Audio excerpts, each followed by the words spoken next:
আলাইকুম। আমার পরিচয়, আমি নারায়ণগঞ্জ সদর রেকর্ড রুম নকল নবী। আমরা এখানে সারা বাংলাদেশের নকল নবিশটা আজকে একত্রিত হয়েছি আমাদের এক দফা জাতীয়করণ করার জন্য।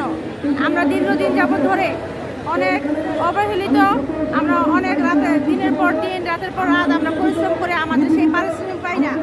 আমরা এখনো পর্যন্ত সেই মাস্টার হলে কাজ করতেছি, সকাল সন্ধ্যা কাজ করি, সরকারি বিভিন্ন কার্যক্রম করে আমরাই নকল বিষয় বেশিরভাগ সময় করে থাকি। হ্যাঁ, সরকারি স্টাফ যারা থাকে এদের দ্বারা সম্ভব হয় না যে এতগুলি কার্যক্রম করা, ঠিক আছে? তাই আমাদের সহযোগিতার প্রয়োজন হয়। তাছাড়া আমাদের যেই হারে আমাদের মাস্টারের চাকরি, যেই মানে পেশ প্রতি টাকা, তো আগে 3 টাকা ছিল, এরপরে 5 টাকা। আমরা যখন আমি 2005 থেকে এখানে চাকরি করতেছি, এরপর 5 টাকা হলো। নিষ্পেষিত আমাদের চাকরি স্থায়ীকরণ চাই, আমাদের একটাই এরপর 24 টাকা হলো, আমাদের কোনো পরিচয় নেই, আমরা পরিচয়হীন একটা এরপর 24 টাকা হলো। কিন্তু 24 টাকা অনুসারে আমাদের ডায়েরি হচ্ছে 12 পাতা। সেই হিসাব করলে আমরা যেই টাকা আসে সেই টাকা আমাদের পরিবার নিয়ে, ছেলে মেয়ে নিয়ে চলার মতো না। আমাদের মাসিক কোনো বেতন নাই। আমাদের মাসিক কোনো বেতন নেই। মাস পরে বেতন পাই আমরা।